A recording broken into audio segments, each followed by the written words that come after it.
Indonesia merupakan negara dengan penduduk muslim terbesar di dunia, maka tak heran jika di negara Indonesia terdapat sejumlah ulama yang masyhur akan keilmuannya terkenal hingga mancanegara. Tak hanya terkenal akan keilmuannya, ulama di Indonesia juga terkenal akan keramatnya atau karomahnya. Karomah sendiri adalah suatu kemuliaan yang diberikan oleh Allah untuk hambanya yang selalu bertakwa dalam kurung walinya Allah.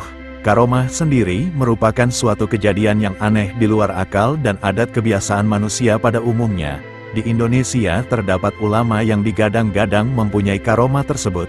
Tak sedikit kejadiannya disaksikan oleh sejumlah masyarakat dan umat.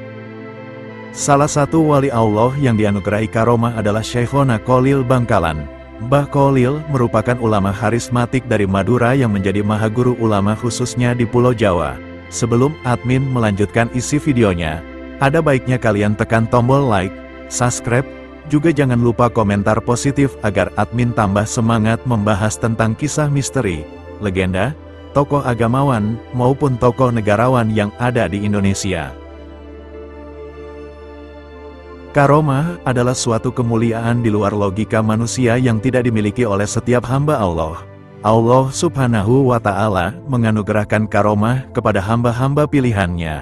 Orang yang memiliki karomah biasanya yang berpangkat wali Allah.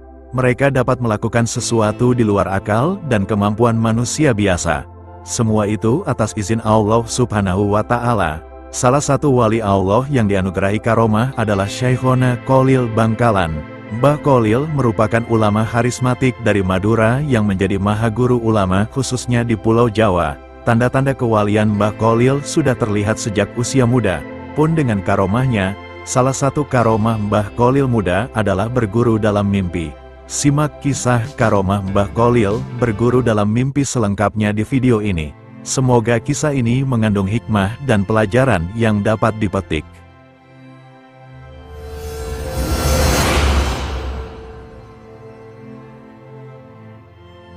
Sebagai putra dari keluarga ulama, Mbah Kholil sudah haus ilmu agama sejak muda, terutama fikih dan nahwu. Keinginan untuk mendalami ilmu agama Islam sangat tinggi. Ketika menginjak belasan tahun, Mbah Kholil ingin menimba ilmu agama ke Ponpes Winongan yang saat itu diasuh oleh Kiai Haji Abu Darin. Pengasuh Ponpes Winongan ini terkenal alim terutama dalam ilmu nahwu dan sorof. Kemasyhuran Kiai Haji Abu Darin bukan hanya di wilayah Pasuruan, tapi hingga daerah Madura. Tak heran jika banyak santri termasuk Mbah Kholil muda yang ingin berguru kepada Kiai Haji Abu Darin. Singkat cerita, Mbah Kholil berangkat mondok ke pesantren Winongan. Setibanya di sana, Mbah Kholil tak bertemu dengan Kiai Haji Abu Darin. Sebab, Kiai tersebut sudah meninggal dunia. Keinginan Mbah Kholil muda mengaji ke Kiai Haji Abu Darin sangat bulat. Ia menghampiri makam Kiai Haji Abu Darin kira-kira 7 hari dari wafatnya. "Kenapa Kiai wafat? Saya belum ngaji dan saya mau mengaji pada Kiai," gumamnya di dekat makam Kiai Haji Abu Darin. Setelah itu, Mbah Kholil berdiam diri di makam Kiai Haji Abu Darin. Ia tidak berhenti untuk membaca Al-Quran siang dan malam sampai 41 hari. Kemudian Mbah Kholil tertidur dan bermimpi didatangi Kiai Haji Abu Darin. Ketika bangun, Mbah Kholil langsung menjadi alim. Ia hafal kitab Alfiyah, Imriti, dan Ibnu Aqil.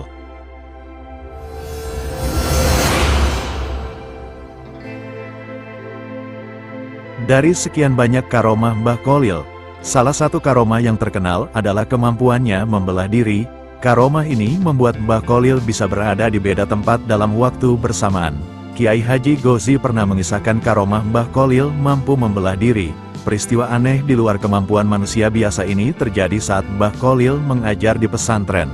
Saat berceramah, Mbah Kholil melakukan sesuatu yang tak terpantau mata.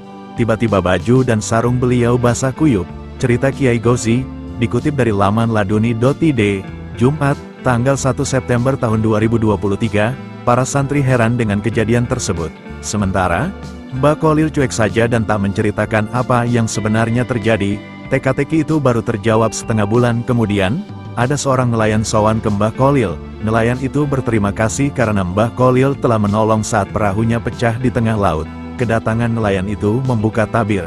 Ternyata saat memberi pengajian, Mbah Kholil dapat pesan agar segera ke pantai untuk menyelamatkan nelayan yang perahunya pecah, tutur Kiai Gozi.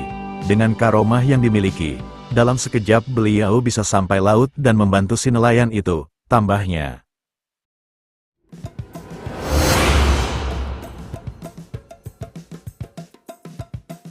Kisah ini bermula dari keresahan para petani timun di Bangkalan. Setiap kali masa panen tiba, timun mereka selalu dicuri. Pada suatu hari, seorang petani timun di Bangkalan sering kesal lantaran timunnya selalu dicuri saat mendekati masa panen. Peristiwa itu selalu terjadi terus-menerus, hingga membuat petani timun kehilangan kesabaran. Akhirnya mereka memutuskan untuk mengunjungi sowan ke Mbah Kholil setelah bermusyawarah. Setibanya di rumah Mbah Kholil, kiai besar tersebut sedang mengajarkan kitab Nahwu Jurumiyah kepada muridnya. "Assalamualaikum, Kiai," ucap salam para petani serentak. "Waalaikumsalam warahmatullahi wabarakatuh," jawab Mbah Kholil. Melihat banyaknya petani yang datang, Mbah Kholil bertanya, "Sampean ada keperluan?" "Ya, benar, Kiai. Akhir-akhir ini ladang timun kami selalu dicuri maling. Kami mohon kepada Kiai penangkalnya," kata petani dengan nada memohon penuh harap. Ketika itu, kitab yang diajarkan oleh Mbah Kholil kebetulan sampai pada kalimat, "Koma Zaidun," yang artinya, Zaid telah berdiri. Lalu serta-merta Mbah Kholil berbicara sambil menunjuk pada kalimat lafal, "Koma Zaidun." "Ya, karena pengajian ini sampai, Koma Zaidun, ya, Koma Zaidun, ini saja pakai sebagai penangkal," seru Kiai dengan tegas dan mantap. "Sudah, Pak Kiai," ujar para petani penuh tanda tanya dan keraguan. "Ya sudah," jawab Mbah Kholil menandaskan. Para petani kemudian pulang ke rumah dengan penuh keyakinan kemujaraban penangkal dari ucapan Mbah Kholil. Keesokan harinya, petani timun pergi ke sawah masing-masing melakukan aktivitas seperti biasanya. Namun demikian, mereka dikejutkan dengan pemandangan tak terduga di hadapannya. Mereka melihat sejumlah orang yang ketahuan sebagai pencuri timun dengan kondisi berdiri terus-menerus atau tidak bisa duduk. Akhirnya semua pencuri timun yang telah berbuat ulah telah terungkap dan berhasil ditangkap.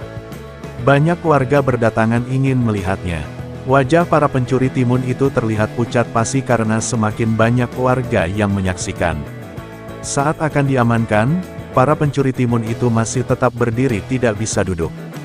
Berbagai upaya telah dilakukan, namun hasilnya sia-sia. Satu-satunya jalan agar para maling itu bisa duduk, dari perwakilan petani diutus untuk sowan ke Mbah Kholil lagi. Sesampainya di kediaman Mbah Kholil, utusan itu diberikan penangkal untuk pencuri timun yang tidak bisa duduk. Saat utusan kembali ke sawah, penangkal tersebut dipercikan ke badan pencuri, dan akhirnya mereka dapat duduk seperti sedia kala. Para pencuri timun ini kemudian menyesali perbuatannya dan berjanji untuk tidak mengulanginya lagi. Setelah kejadian tersebut, petani timun di daerah Bangkalan menjadi aman dan makmur. Sebagai ungkapan rasa terima kasih, para petani timun tersebut memberikan hasil panenannya ke pondok pesantren Mbah Kholil. Sejak saat itu, para santri di pondok dibanjiri oleh timun setiap harinya, dan hampir di setiap sudut pondok pesantren dipenuhi dengan timun.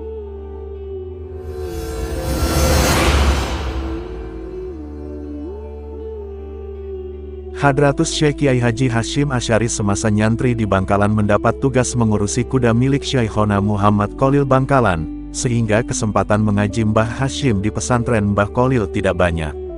Suatu hari, Syekhona Kholil Bangkalan kedatangan tamu seorang kiai yang santrinya tidak sampai ratusan, hanya puluhan saja. Kiai tersebut menyampaikan keperluannya kepada Mbah Kholil. "Mbah Kholil, saya datang ke sini pertama niat silaturahmi dan yang kedua saya hendak menikahkan putri saya. Berhubung dia sudah dewasa kiranya patut saya carikan jodoh, apalagi usia saya juga sudah ada di ambang pintu ajal yang tak lama lagi Allah pasti memanggil ruh saya Kiai. Jika ada Kiai, saya mohon petunjuk dan izin Kiai untuk mencarikannya," kata Kiai tersebut. Seketika itu Mbah Kholil memanggil Mbah Hashim yang sedang mengurusi kuda di belakang rumahnya. Spontan Mbah Hashim menghadap ke gurunya, langsung diam merunduk. Kepada tamunya, Mbah Kholil menyampaikan bahwa Mbah Hashim adalah calon jodoh putri Kiai tersebut yang akan meneruskan perjuangannya. Namun, Kiai tersebut tidak yakin dengan Mbah Hashim dan meragukan keilmuannya. Masa iya si santri emblasaken seperti ini akan mengurus pesantrenku? Saya tidak yakin bila anak ini banyak ilmunya, gumam kiai tersebut dalam hatinya. Di sisi lain, Mbah Hashim juga terkejut dengan perjodohan ini. Dalam hatinya ia bergumam, masa iya Mbah Kholil tega akan menjodohkan saya dengan putrinya ulama yang begitu mulia dan santrinya banyak nan berwibawa serta alim. Mbah Kholil kemudian meminta kiai tersebut pulang ke rumah dan segera menyiapkan pernikahan dengan muridnya.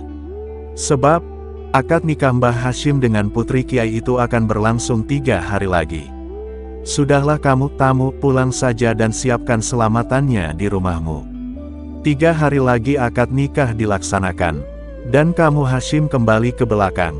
Pinta Mbah Kholil. Hashim Asy'ari muda kembali ke tugasnya dengan banyak pertanyaan dalam pikirannya. Perasaan galau menyelimuti, ia masih risau dengan perjodohan tersebut.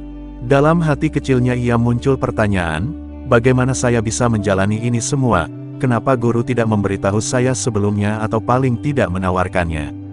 Setelah perjodohan itu, perasaan galau dan gundah gulana dialami Mbah Hashim. Pikirannya seketika kacau balau. Di saat itulah hidayah Allah datang, ia teringat dengan dawuh gurunya, Mbah Kholil. Barang siapa di antara kalian yang ingin tercapai hajatnya maka bacalah sholawat nariyah sebanyak-banyaknya dan pada waktu ijabah sangat dianjurkan yaitu setelah separuh malam hingga menjelang subuh. Saat malam hari kira-kira jam 12 dini hari, Mbah Hashim melaksanakan apa yang gurunya ucapkan. Ia membaca sholawat nariyah sebanyak-banyaknya hingga akhirnya tertidur menjelang subuh. Dalam tidur sekejapnya, ia bermimpi bertemu Imam Al-Bukhari dan mengajarkan kepadanya hadis sahih selama 40 tahun lamanya, lalu ia terbangun serta terkejut tidak percaya atas mimpinya itu. Hal ajaib terjadi lagi di malam kedua. Ia bermimpi bertemu Imam Asy-Syafi'i dan mengajarkan kepadanya kitab-kitab fikih dari berbagai mazhab yaitu Imam Asy-Syafi'i, Hanafi, Maliki, dan Hanbali selama 40 tahun lamanya. Pada malam ketiga, Mbah Hashim bermimpi bertemu dengan Imam Al-Ghazali dan Junaid Al-Baghdadi, yang mengajarkan kitab-kitab tasawuf selama 40 tahun. Mimpi-mimpi tersebut membuat ia bertanya-tanya, apa makna di balik mimpi itu? Keesokan harinya Mbah Hashim hendak bertanya kepada Mbah Kholil, namun tak ada waktu sebab harus segera berangkat ke rumah calon mertua untuk melangsungkan akad nikah. Keduanya pun berangkat ke rumah kiai calon mertua Mbah Hashim. Selama perjalanan menuju lokasi tak ada sepatah kata pun yang terucap keluar dari Mbah Kholil. Barulah setelah akad dan hendak pulang Mbah Kholil berbicara. Hashim jangan nyelewang-nyeleweng ya. Ibadah ikut yang dicontohkan Nabi melalui ulamanya dan ikutilah ulamanya Allah agar selamat. Allah pasti bersamamu, kata Mbah Kholil kepada muridnya. Jangan ragu dengan Hashim, dia sudah ngaji 120 tahun lamanya, ucap Mbah Kholil kepada mertua Mbah Hashim. Mbah Hashim dan mertuanya tidak paham dan kebingungan dengan perkataan Mbah Kholil. Secara umur, Mbah Hashim belum sampai 50 tahun, tapi dawuh Mbah Kholil muridnya itu telah mengaji 120 tahun lamanya. Esoknya, kiai tersebut memuji Mbah Hashim dengan meminta membaca 2 kitab tafsir dan hadis. Ia ingin membuktikan sealim apakah menantunya yang dijagokan Mbah Kholil. Keajaiban pun mulai tampak. Mbah Hashim membaca kitab tersebut dengan fasih dan hafal di luar kepala. Pembahasannya pun seperti seorang guru yang memiliki segudang ilmu. Dengan kejadian ini para ustadz dan santri senior takjub, padahal awalnya tidak yakin dengan kemampuannya. Begitupun mertuanya yang senang melihat kemampuan menantunya. Sejak hari itu, Mbah Hashim dipercaya untuk mulang semua kitab klasik dari berbagai cabang ilmu tradisional Islam. Kemudian di depan namanya tersematlah satu kata baru, Kiai Hashim Asy'ari. Itulah kisah karomah Mbah Kholil Bangkalan yang diterima Mbah Hashim Asy'ari. Tentunya masih banyak karomah lain yang disaksikan para santrinya. Nah, itulah kisah karomahnya Mbah Kholil Bangkalan. Semoga kita semua bisa mendapatkan hikmahnya dari cerita karomah ini. Cukup sekian dulu video dari admin, mohon maaf atas kekurangannya, dan sampai jumpa di video admin selanjutnya. Assalamualaikum warahmatullahi wabarakatuh.